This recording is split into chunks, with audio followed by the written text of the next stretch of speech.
what that represented is a form of debt. And that's a really important concept to understand because it colors our discussion. How many of you have money in a bank? None of you have money in a bank. Do you store physical money in a safe deposit box? Maybe then you could say you have money in the bank. Oh, a few people say that. The rest of you have loaned your money to a bank. And for the privilege of loaning your money to the bank, you will be paid the amazing interest sum of 0.00001% per year. And your bank will take that money, turn around, and loan it to the people standing next to you for 24.99% APR. This is a client-server relationship because that money only exists as a form of debt in a ledger that you do not control, a ledger that is stored by a server, and you are simply a client. In fact, you have no control over that at all. You don't even have basic interfaces to that money unless that interface is mediated by the server. That's what a client-server architecture does. We have another term in distributed systems that describes a particular form of client-server architecture where the secondary party only has a copy, a weak copy that isn't really meaningful. We call that a master-slave architecture. And if you think of the previous iteration of money as a master-slave architecture, you have to ask an uncomfortable question.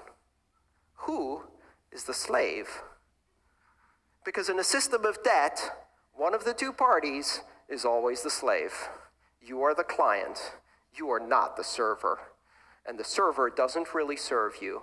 They serve themselves because they are the master.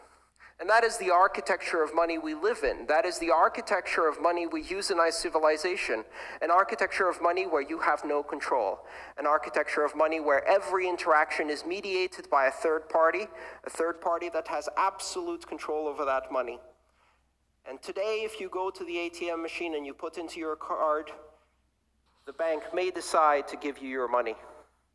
And one day, as the people of Cyprus, Greece, Venezuela, Argentina, Bolivia, Brazil, and a list of hundreds of countries over the last several decades and even centuries have discovered, one day you go to the bank and the bank does not want to give you the money because they don't have to.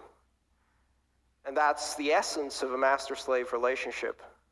Bitcoin is fundamentally different because in Bitcoin, you don't owe anyone anything and no one owes you anything. It is not a system based on debt. It is a system based on ownership of this abstract token, absolute ownership. We have an expression in the United States which is, possession is 9/10 of the law. Have you heard that expression? In Bitcoin, possession is 10/10 of the law. If you control the Bitcoin keys, it's your Bitcoin. If you don't control the Bitcoin keys, it's not your Bitcoin. You are back to a master-slave relationship with a bank. Bitcoin represents a fundamental transformation of money, an invention that changes the oldest technology we have in civilization, that changes it radically and disruptively by changing the fundamental architecture into one where every participant is equal, where a transaction has no state or context other than obeying the consensus rules of the network that no one controls, where your money is yours and you control it absolutely through the application of digital signatures, and no one can censor it, no one can seize it, no one can freeze it, no one can tell you what to do or what not to do with your money. It is a system of money that is simultaneously absolutely transnational and borderless.